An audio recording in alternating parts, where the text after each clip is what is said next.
Bonjour Émilie. Bonjour Eric. Ce que je te propose, c'est que nous allons aborder la présentation de l'utilisation des mouvements alternatifs en thérapie du lien et des mondes relationnels. C'est OK? Oui. Donc pour commencer, nous pouvons observer que la position dans laquelle nous sommes est déjà une position particulière, puisque nos chaises sont orientées à 120 degrés.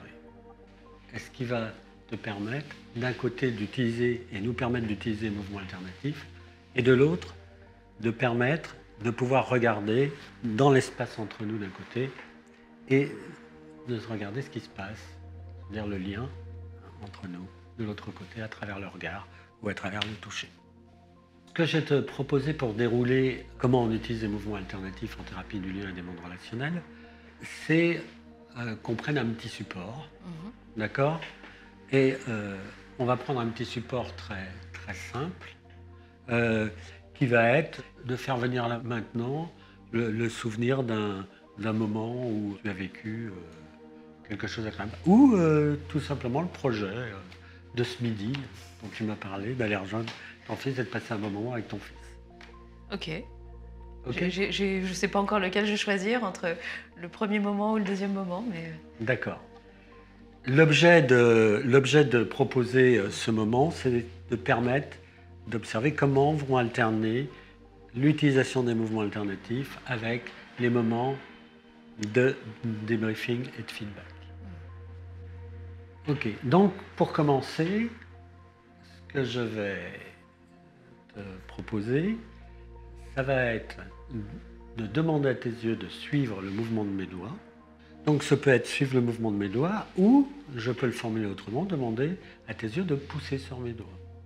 Et l'objet va être de mettre en mouvement les mouvements oculaires tout en permettant que le corps ait une certaine fixité. C'est la raison pour laquelle je vais proposer à ta tête de rester dans l'axe de ton corps et de ne pas, elle, bouger.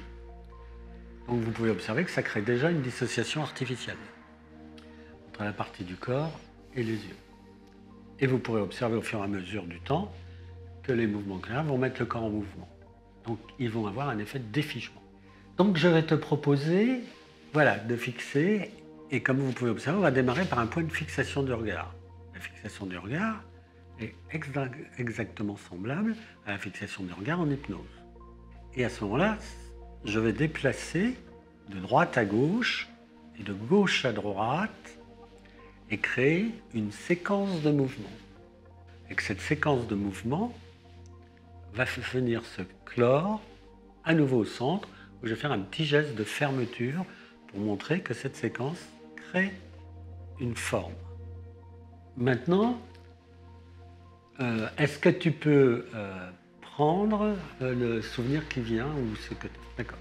Et donc, je vais demander à ton attention, à la fois d'un côté de se focaliser sur ce souvenir qui est là présent, et de l'autre, je vais demander à tes yeux de suivre le mouvement de mes doigts sans bouger ta tête. Okay. Voilà.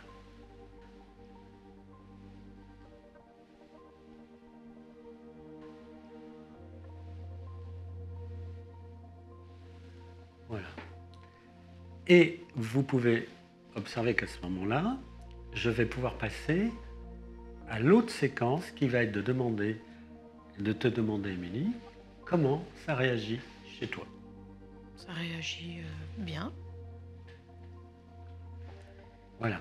Et je vais demander à Émilie, ce bien, il est où plus particulièrement présent dans ton corps? Par ici. Voilà. Si vous observez bien la séquence, la première réponse corporelle qui a eu lieu chez Émilie a été la réponse respiratoire. Donc, quand je vais poser la question « Qu'est-ce qui vient entre les séquences ?», je suis à la recherche de deux informations différentes. La première information qui est sur le semblable et le familier, donc qui crée l'assise, et de l'autre, les différences qui vont être sur le mouvement de changement. Et là, Émilie m'a répondu sur le mouvement de changement. Et donc, je vais repartir de ce mouvement-là, en demandant à Émilie, encore une fois, pendant que ton attention, là, je demande à une partie de ton attention de se focaliser sur ce mouvement, et à une autre partie, à tes yeux, de suivre le mouvement de mes doigts.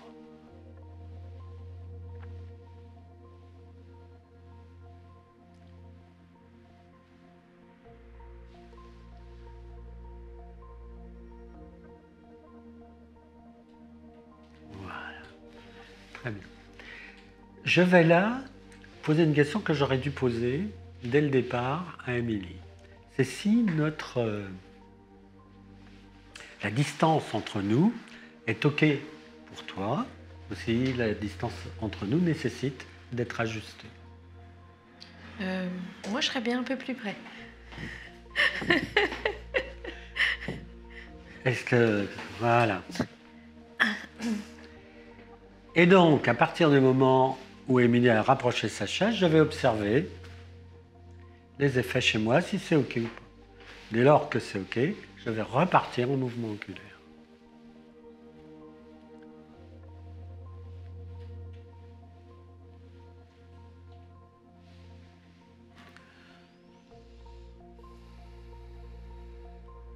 Voilà, très bien. Et je vais demander maintenant à Émilie, qu'est-ce qui vient chez toi?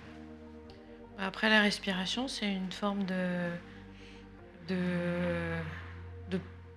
de pesanteur dans le corps. Voilà, une forme de pesanteur dans le corps. Et je vais demander à Émilie de porter son attention là où est présente la pesanteur dans le corps.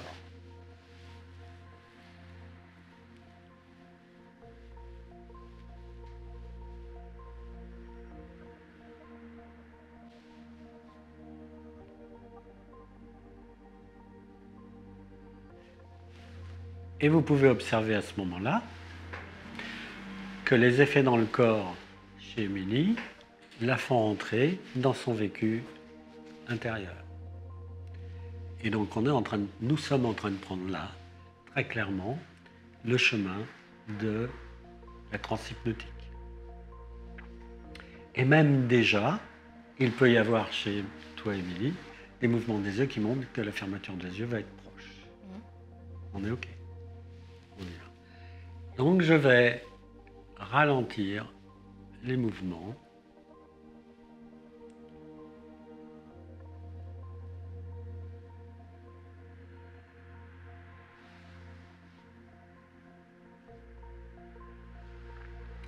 Voilà, et vous pouvez observer que naturellement, je vais pouvoir dire à Émilie que ses yeux peuvent se fermer, car ses yeux sont déjà en train de se fermer. Et donc elle rentre dans son expérience intérieure. À partir du moment où Émilie rentre dans son expérience intérieure, et vous voyez que le processus de réassociation corporelle ou d'association corporelle est bien présent, à ce moment-là, je vais pouvoir passer sur un travail en tapping plus précisément. Donc je vais faire ce travail de manière particulière et dire et annoncer que je vais déplacer ma chaise pour venir me mettre derrière et je vais dire à Émilie, là mes mains vont venir pour accompagner cette expérience, tapoter sur tes épaules.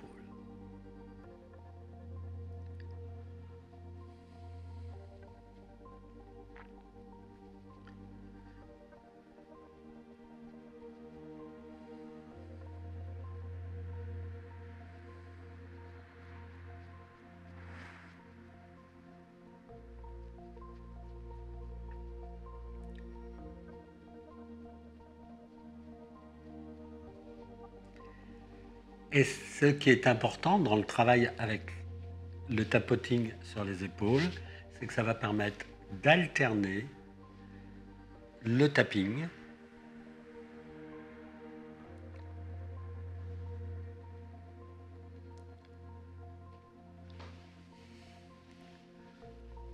avec le travail de sécurisation, c'est-à-dire le toucher, ce qu'on appelle le toucher sécure.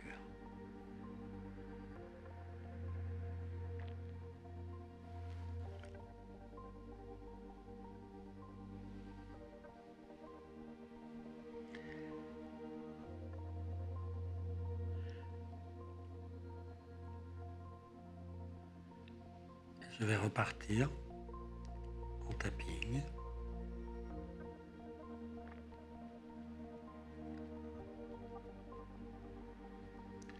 Et remettre le contact, le toucher sécure.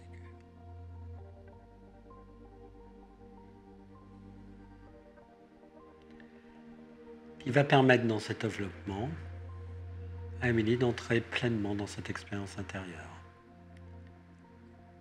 et de permettre que cette expérience intérieure se généralise. Et comme vous en avez l'expérience, ou pas, je ne sais pas, vous pouvez observer qu'une grande respiration arrive et que ce type de respiration qui emmène la respiration abdominale et la respiration intercostale en un tout exprime le processus de réassociation de l'ensemble du corps et l'expérience d'unité.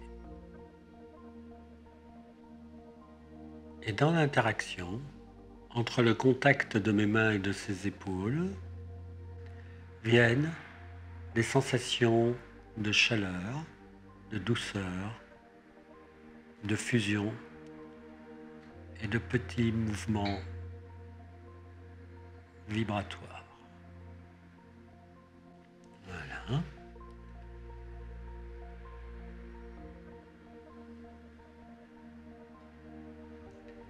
Et comme le travail de diffusion vient de s'opérer, je repars en tapping, dans un tapping plus soutenu, qui va permettre de tisser l'expérience corporelle en un tout, ce qu'on appelle en thérapie du lien des mondes relationnels le tapping vibratoire, et qui retisse toute l'enveloppe corporelle.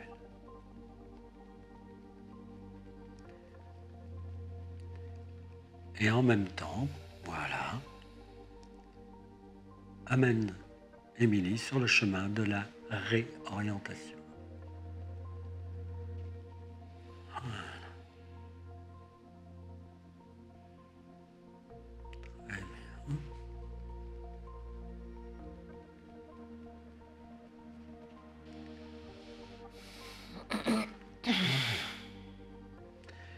Comme le processus de réorientation est en route,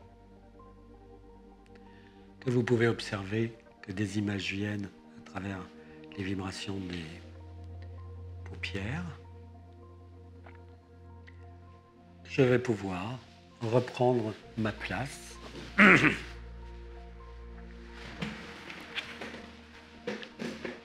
réouvrir l'espace et vous pouvez observer que quand je reprends ma place, naturellement, les yeux d'Émilie s'ouvrent à nouveau et nous voilà ensemble tous les deux. Et donc je vais pouvoir te demander, Émilie, là, maintenant, où tu en es, qu'est-ce qui vient?